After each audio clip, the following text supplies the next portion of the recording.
The Utah Jazz get dominated by the Phoenix Suns. Let's go over it. It's the Hoops Nerd postgame show.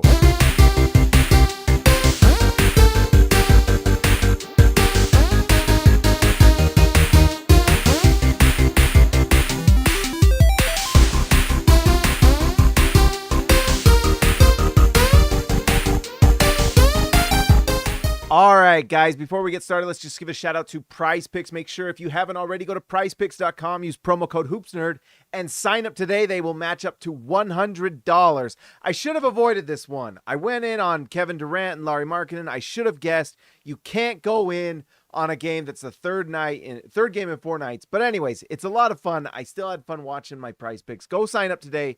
It's a blast. And use promo code HoopsNerd. That would be great. All right, guys, let's talk about this game. First, let's just talk a tiny bit about the Phoenix Suns before we talk about the Utah Jazz.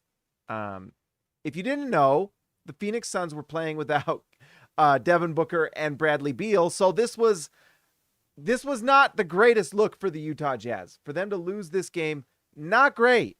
But there were some things that we'll talk about with the Jazz, why you shouldn't be losing too much sleep over this game. Kevin Durant is just a superstar, and, the Jazz were doubling him at the beginning of the game, and they were moving the ball outside, and then other players just went off. So Eric Gordon really did well tonight. I mean, that was such an underrated pickup for them. And so for Eric Gordon to be on this team when they get Devin Booker and Bradley Beal, we haven't even seen Bradley Beal yet. They're going to be so good. And this was a team I was like, is anyone else watching this? I mean, when Chris Paul went down, they still beat the Denver Nuggets, who won the championship twice. They did the best against that team than anyone in the NBA who played them. And so this is a very good basketball team, and they're only going to get better when Devin Booker and Bradley Beal come back. I mean, they're going to be an absolute monster. So should we be surprised? No.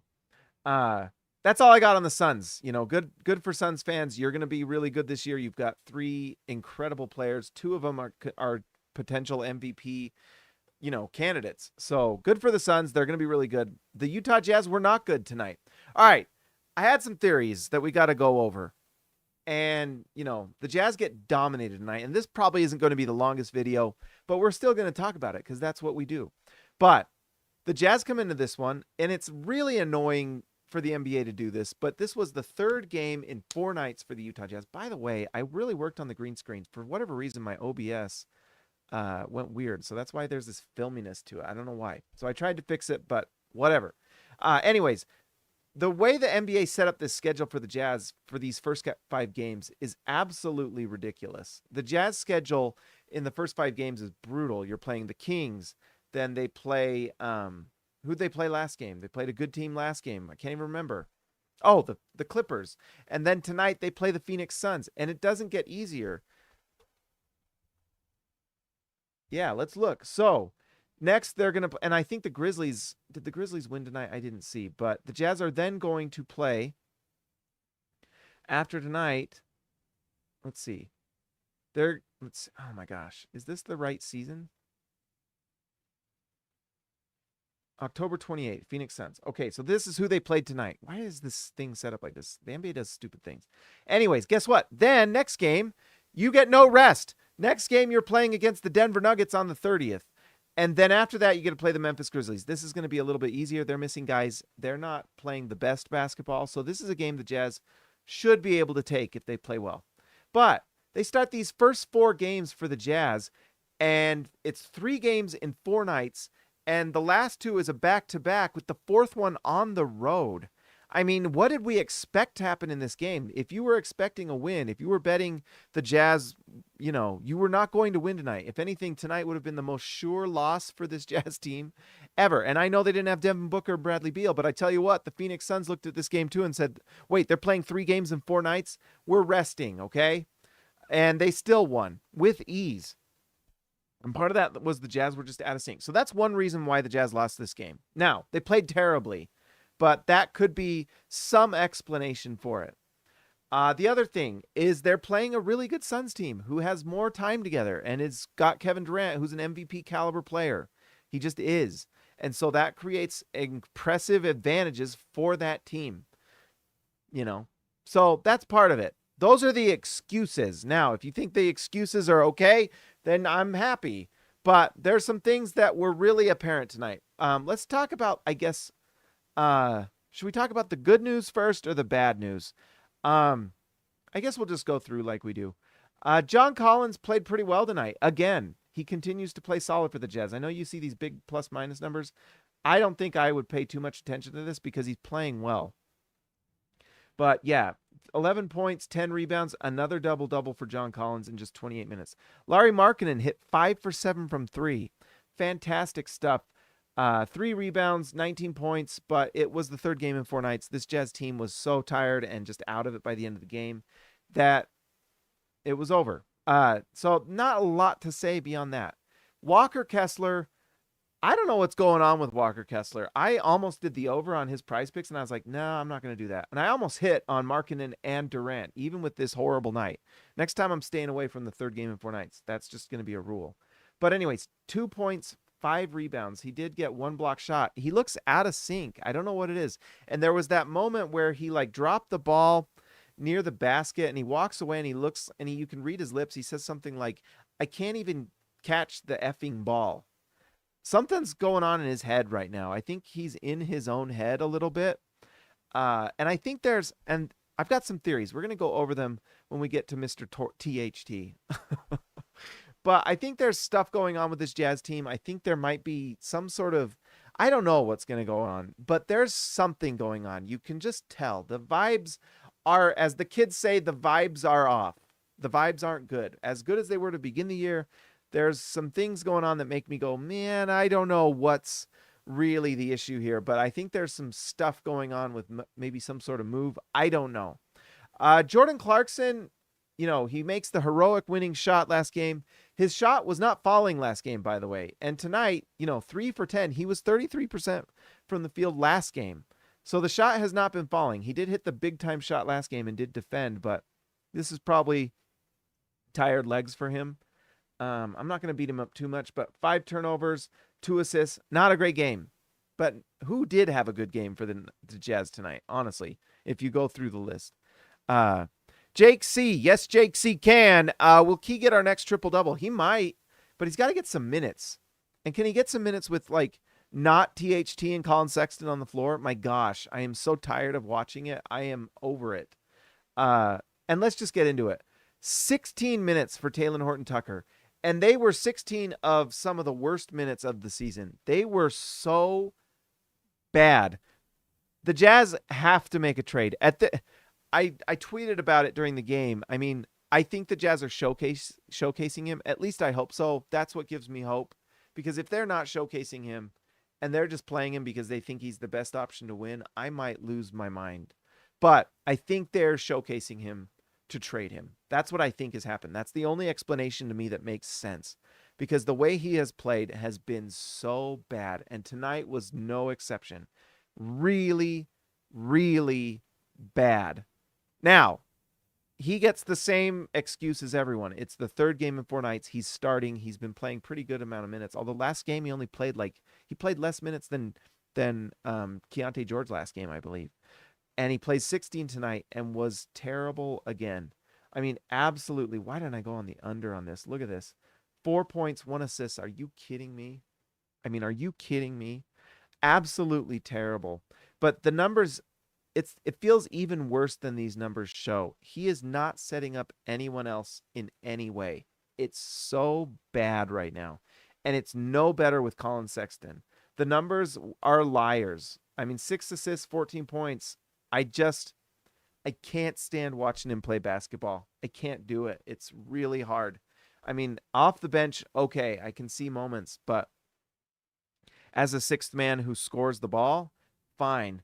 But as the lead guard setting up other teammates, neither of those guys can do it. It's absolutely horrendous. And so I can't do it.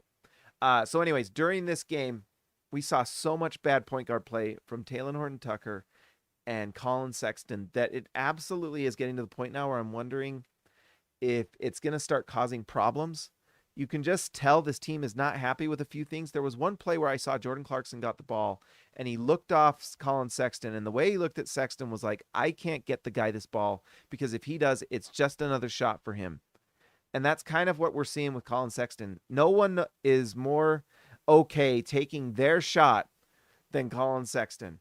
100%. The guy cannot see outside of his blinders. And the same goes for Taylor Horton Tucker. They can't do it. They just don't have the ability. It's really bad. Guys, it's really bad. I mean, the point guard play this year is really bad to the point where you think, how good is this team even at all? Now, I don't want to, the roof is not caving in. It's been 3 games. It's the 3rd game in 4 nights. It's against 3 incredibly good teams, you know? And they're going to play the world champions next game. So these first 4 games are brutal. And the way the NBA set up is so stupid and unfair. The 3 games in 4 nights to start the season with the 3rd game on the road. Are you kidding me, NBA? With the Utah Jazz trying to figure things out, it's a joke. It's a joke. Unbelievable. So I kind of take a lot of this with a grain of salt. But the point guard play from those guys tonight was terrible. It was so bad. Kelly Olynyk, I don't know, had a nice Kelly Olynyk game doing what Kelly Olynyk does. Actually, I'm kind of curious. 9 + 6, 15. Man, if you'd have bet the over on points, assists, rebounds, you'd have got it on Kelly. He just puts up numbers, and he helps you win games. But, man, I can't stand Taylor Horton Tucker and Colin Sexton anymore, guys. I can't stand it. It's really bad. And it's not just, it's so bad, and it's hurting everyone else on the team. It's really not good. So what I think is going on, here's my theory. I think the Jazz are showcasing those guys. I think that they want to trade them because I do think they want to clear the way for Keonte George for 2 reasons. He is one, the future. Absolutely. From what we've seen, he is the future of this Jazz team. They drafted him with all these picks. I mean, they're going the picks route, and he looks great, and he's the future. The second reason is this.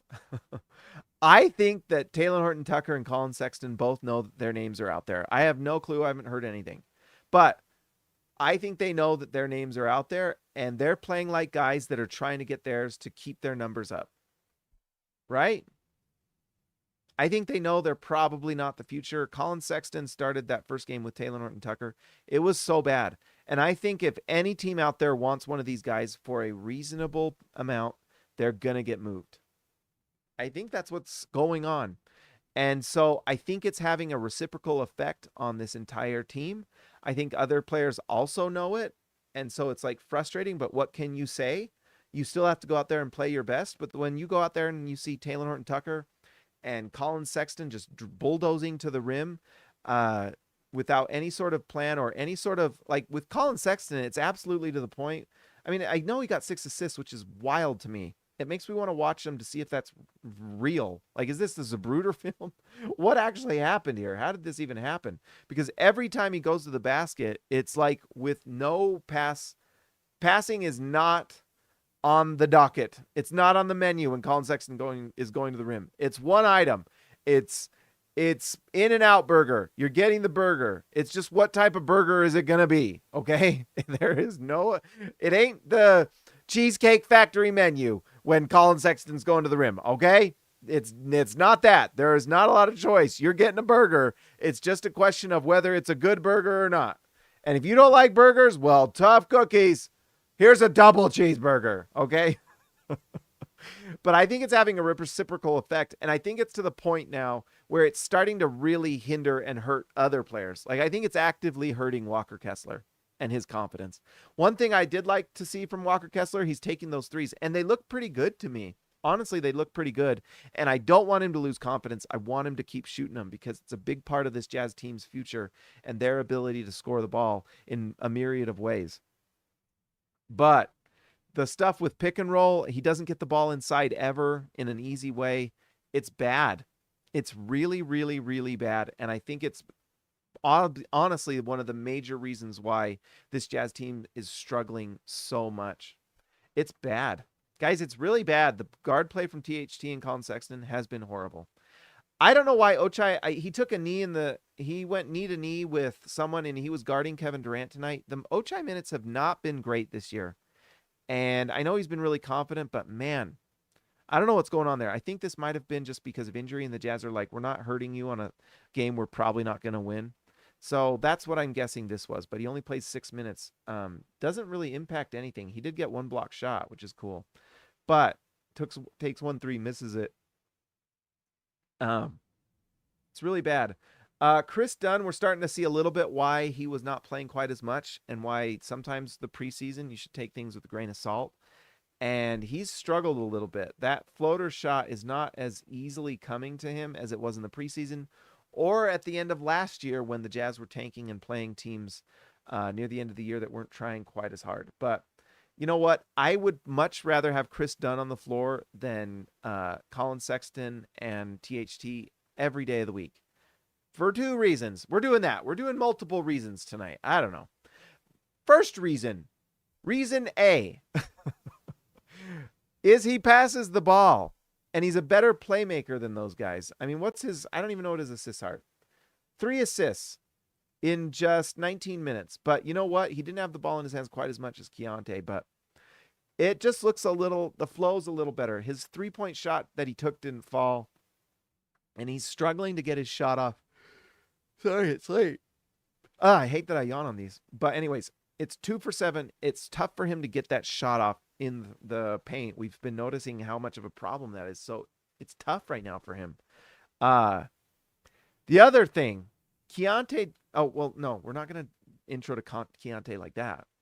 But I think that's basically it. And the other thing is that Chris Dunn, reason B that he's playing, there's my hand, is defense. He's a great defender. And he actually plays some defense. This Utah Jazz team, look at this. After today, they're the number 29 defense in the league. The only team worse is the Washington Wizards, who are actively tanking. So we'll look at this tomorrow just out of curiosity, but it's really bad. The good news is the Jazz are 8th in offense, but man, it's not great right now.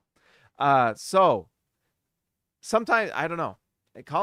Chris Dunn plays because he plays good defense, and he is a more efficient player, and I think he can be a game changer defensively. That's why he's playing, and that's why I'd rather have him on the floor. If you're gonna be just an absolute black hole with the ball, like Colin Sexton and Taylor Norton Tucker have been, and not pass the ball and move it out, then I would at least rather have someone on the floor that plays high level defense. Something the Jazz just don't really have outside of Walker Kessler, who has looked really not great this year so far. Just not looked like the same player. All right, should we talk about the future point guard of the Jazz and how amazing he looked again? You know, he had some bumps tonight because he finally got some good minutes, and he finally got some good minutes against starters with starters, which was really fun to see. And it was better. It was better. Look at this. He was a -8 of all the players, all the rotation players that got decent minutes. I guess Kelly Olynyk had -5, but he was on the floor a lot with Keonte George. Look at how bad this was. And then you have Keonte George, who plays -8. He had the only players who had more minutes than him were John Collins and Lauri Markkanen. So Keonte George plays 27 minutes. And the ball, I mean, let me know in the comments what you think, but Keonte George looks like the absolute answer to all the problems. The ball absolutely flows. And what really got frustrating to me is that Keontae's on the floor with Colin Sexton. I'm to the point now where if he's on the floor with Colin Sexton, it's driving me crazy.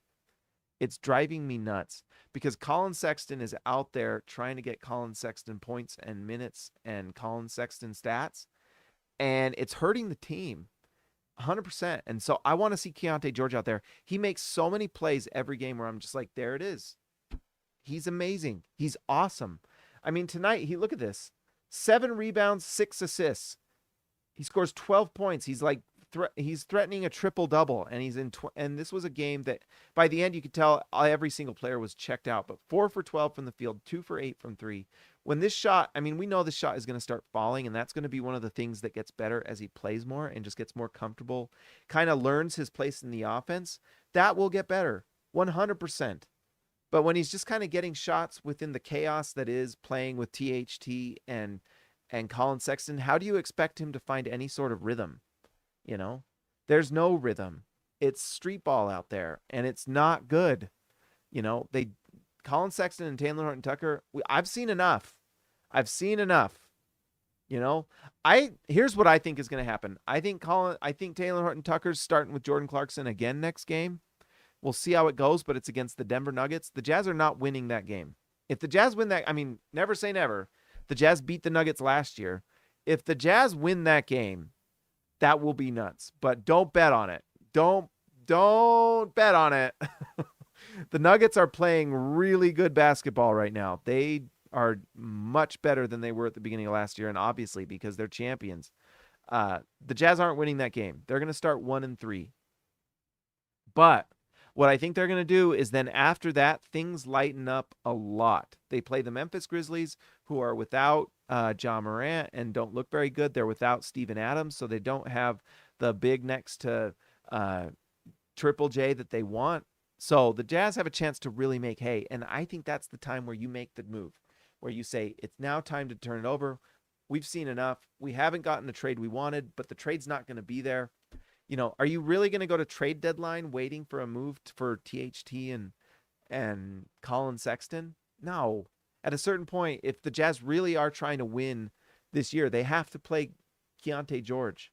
But what's happened every single game that we've been watching, and this is against really good teams, is that he has earned more time on the floor. I mean, this is like the second game in a row where he's earned more time than these guys. The only game he had like a cap was it 12 last game? I can't remember what it was. But each time he's being given a chance to play, he earns more minutes. You know, tonight it was obvious. It was like, it's so bad with THT and Colin Sexton out there. It's hard to watch. But when Keonte George goes out on the floor, good things happen. You see Lauri Markkanen making shots. He's getting the ball. You see Walker Kessler getting the ball in pick and roll and looking like Walker Kessler again. But when he's off the floor, you have such bad play going on out there. It's rough. Now, I think there's times out there where he's still kind of learning the flow of the offense, but sometimes when I see like Taylor Horton-Tucker waving at him to move and like Colin Sexton telling him to do something, it's like, are we sure Colin Sexton and THT understand the offense? Like, are we sure? Are we sure? Are you sure you know what you're doing, THT, when you wave off Keonte? Are you sure what you do? Because you missed two obvious layups tonight, and you're not hitting the guys. THT, starting point guard for the Jazz, in 16 minutes has 1 assist. And that's on a team with John Collins, who is an elite role player, rolling man, not role player, rolling big man. Walker Kessler, who if you get him the ball near the basket, it's going in. And then Lauri Markkanen, one of the best, if not the best, off-ball player in the NBA. And you have 1 assist? I don't want to see THT waving off Keonte George again, okay? I don't want to see it. Same goes with Colin Sexton. You haven't proved it, okay? I don't care. Tough. In the end, you play your best players. Play your best players. Keonte George, in my opinion, so far this season has been probably behind John Collins and not probably, he has been. Behind John Collins and Lauri Markkanen, the 3rd best player on the Jazz. You could argue Kelly Olynyk. Maybe Jordan Clarkson. Although Jordan Clarkson, the shot has not been falling. 3 for 10. And the percentages weren't better last game either. And you could argue 2nd best in a lot of situations. Get him time. If you want to win the game, you play him. If you want to develop him, you play him. If he's the future of the team, you play him. There is no other reason I can fathom than that they're trying to trade Taylor Horton-Tucker and Colin Sexton at this point. I put up a tweet right now. Let me know in the comments. What type of sandwich would you take for THT? I would take Arby's beef and cheddar right now, baby.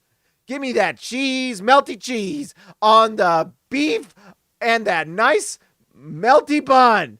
I will take a beef and cheddar right now. Put it in my mouth. Get that meat in my mouth.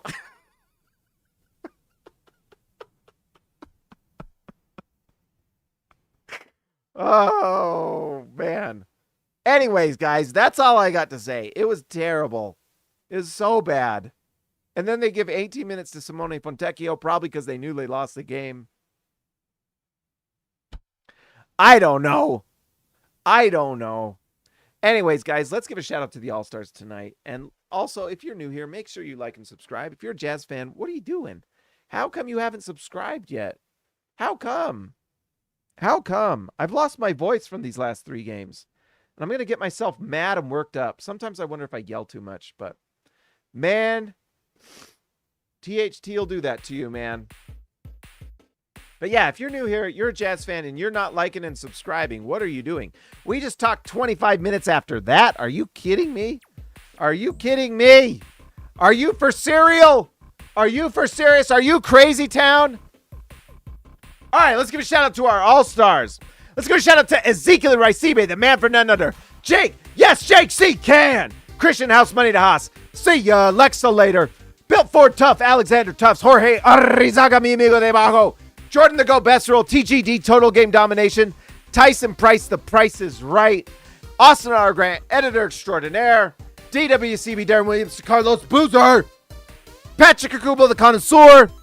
And Robert Hall of Fame. That is so loud in my ears. I think my OBS got screwed up.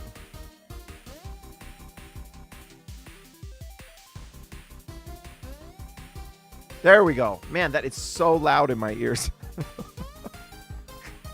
Guys, like I said, like and subscribe to the channel. If you're a Jazz fan, you should be subscribed to this channel. It's the best Utah Jazz podcast, YouTube show, whatever. I've got to get a podcast feed. Aaron Knutson, welcome to Rookie Baby. We got, hey, Aaron's like our Keonte George joining the channel. Welcome to the channel, Aaron. Welcome, welcome. Welcome, welcome. Aaron Knutson. What a night. We all sat through that together, but then we sat there together and commiserated. Guys, make sure you like and subscribe to the channel. If you would like to join the channel like Aaron and support the show, I would appreciate it immensely. It makes a massive deal. I really appreciate it. You keep it going. Anyways, guys, I am out. That's the end. I don't know how to end this. We'll end it badly, just like the Jazz did. I will talk to you next time.